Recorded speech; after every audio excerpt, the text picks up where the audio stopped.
एक छोटा सा पहाड़ी शहर है, सेंटा लूसिया। सफेद दीवारों वाले घर, छोटी छोटी गलियां और हर घंटे चर्च की घंटी की आवाज। दिन के वक्त ये जगह एक पोस्ट कार्ड, एक पेंटिंग जैसी लगती है, लेकिन रात होते ही सेंटा लूसिया की हवा में एक अजीब सी ठंडक घुल जाती है। ये कहानी 19 साल के मैटियो गुरेरो की है, जो हाल ही में स्पेन के मैड्रिड से सेंटा लूसिया आया था। वो एक आर्किटेक्चर स्टूडेंट था जो पुराने यूरोपियन टाउन्स की बिल्डिंग्स स्टडी और डॉक्यूमेंट करता था।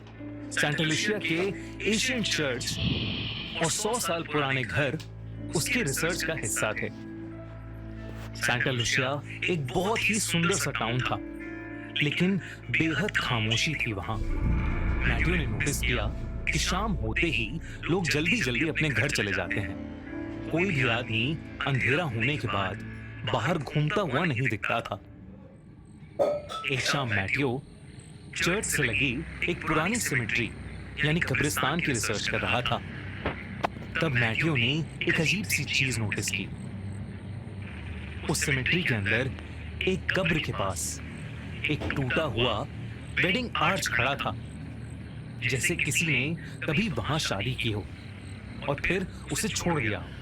आर्च पर सूखे हुए फूल लटक रहे थे। उस आर्च गेट के नीचे मिट्टी का रंग बाकी जगह से थोड़ा ज्यादा काला था। मैटियो ने इस बात पर ज्यादा ध्यान नहीं दिया, लेकिन उस रात से उसके साथ एक अजीब सी चीज शुरू हो गई। रात के वक्त जब वो अपने गेस्ट हाउस के कमरे में काम कर रहा था, उसे बाहर से हल्की सी कदमों की आवाज सुनाई दी, जैसे कोई कपड़े की हल्की घिसावट हो। मैटियो ने विंडो के बाहर देखा। गली बिल्कुल खाली थी, लेकिन गली के कोने में एक सफेद सा सिलुएट खड़ा था। ऐसा लग रहा था कि जैसे कोई औरत हो, लंबा सा वाइट गाउन पहने हुए। मैटियो ने सोचा कि शायद कोई टूरिस्ट होगी, पर उसके देखते ही देखते वो औरत कहीं गायब हो गई। अगली रात वही आवाज फिर आई, इस बार थोड़ी करीब से। मैटियो ने विंडो खोली। गर्मी के मौसम में एक बेहद ठंडी सी हवा कमरे में घुस आई और उसे लगा कि जैसे कोई अभी अभी उसके गेस्ट हाउस के सामने से चलकर गुजरा हो। नीचे पत्थर की सड़क पर कुछ निशान थे, जैसे किसी ने गीली मिट्टी से चलकर फुटप्रिंट्स छोड़े हों, और वो फुटप्रिंट्स सीधा उस पुराने सिमेट्री की तरफ जा रहे थे। मैटियो से रहा नहीं गया और वो इन कदमों के निशानों को फॉलो करते हुए सिमेट्री पहुंच चुका था। चर्च की घंटी बजी। रात के 2 बज चुके थे। दूर दूर तक वहां मैटियो के अलावा और कोई भी नहीं था। मैटियो सिमेट्री के अंदर घुसा। वहां हवा और भी ज्यादा ठंडी थी।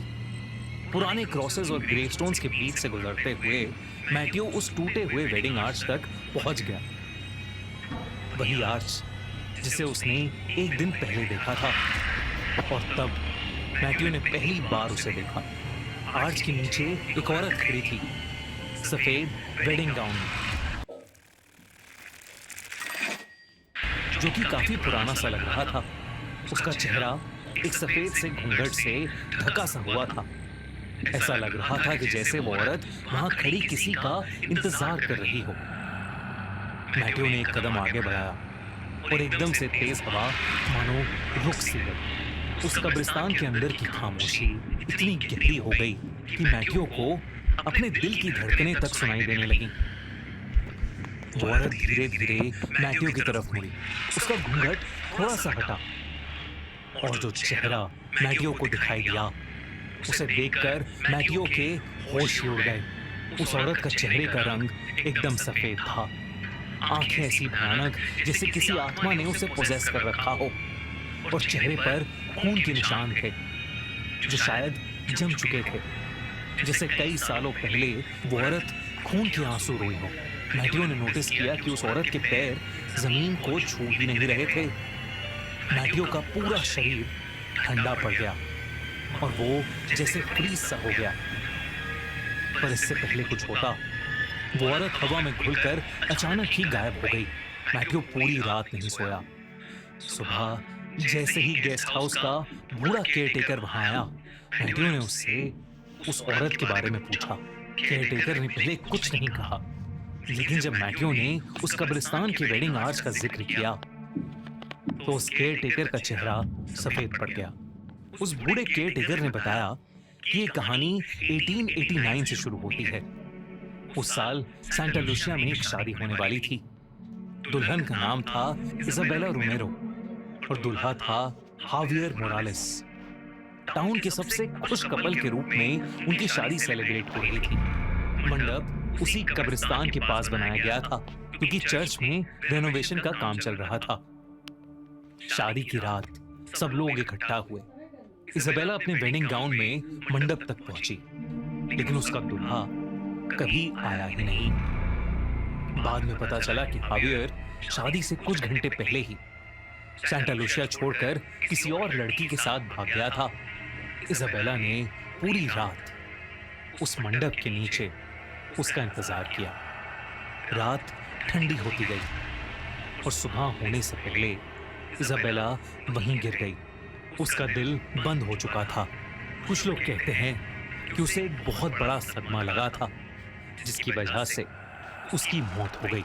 इजाबेला की बॉडी को उसी कब्रिस्तान में दफन कर दिया गया। लेकिन उस रात के बाद सांता लूसिया में एक अजीब चीज होने लगी।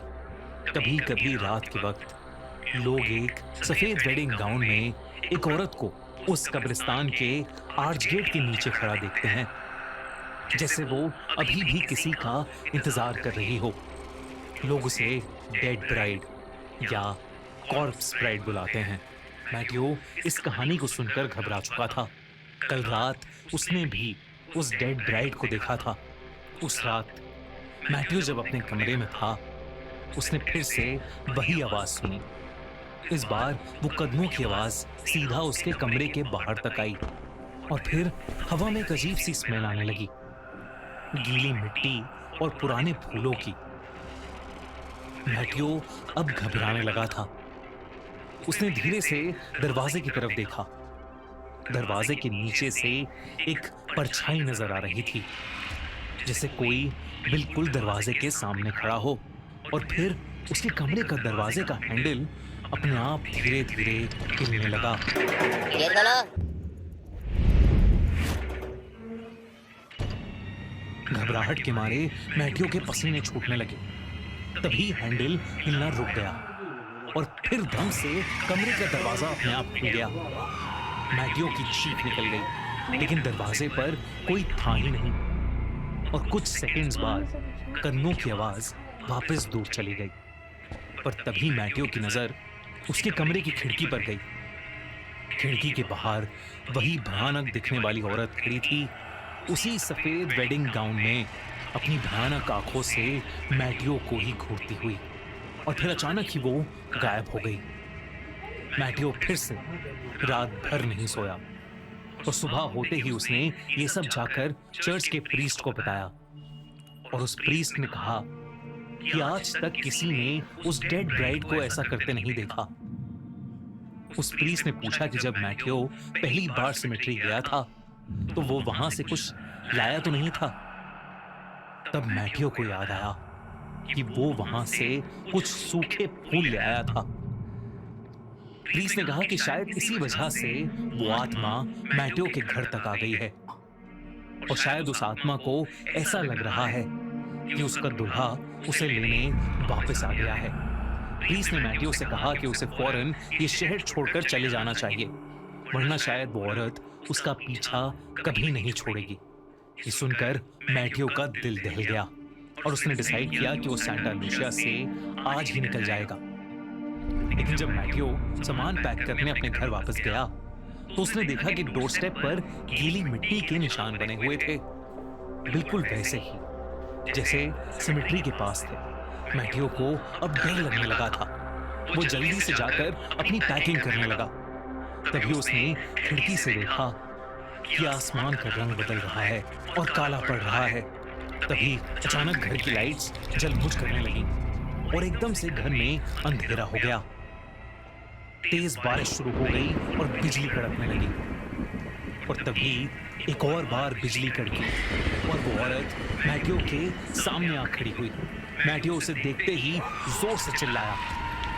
गेस्ट हाउस का वो बूढ़ा केयरटेकर बस वहां पहुंचा ही था। उसने बाहर खड़े खिड़की के अंदर देखा। मैटियो घबराते हुए चिल्ला रहा था और उसके सामने एक सफेद गाउन में भयानक औरत खड़ी थी। वो भागा भागा घर के अंदर गया, मैटियो के कमरे तक पहुंचा, लेकिन तब तक बहुत देर हो चुकी थी। मैटियो वहां था ही नहीं। कुछ घंटों बाद मैटियो की डेड बॉडी मिली, उसी कब्रिस्तान के अंदर, उसी वेडिंग आर्च के नीचे, गीली मिट्टी में ढकी हुई। उस दिन के बाद से सब लोगों ने मान लिया कि वो डेड ब्राइड की आत्मा मैटियो को अपना दुल्हा मानकर उसे हमेशा के लिए अपने साथ ले गई।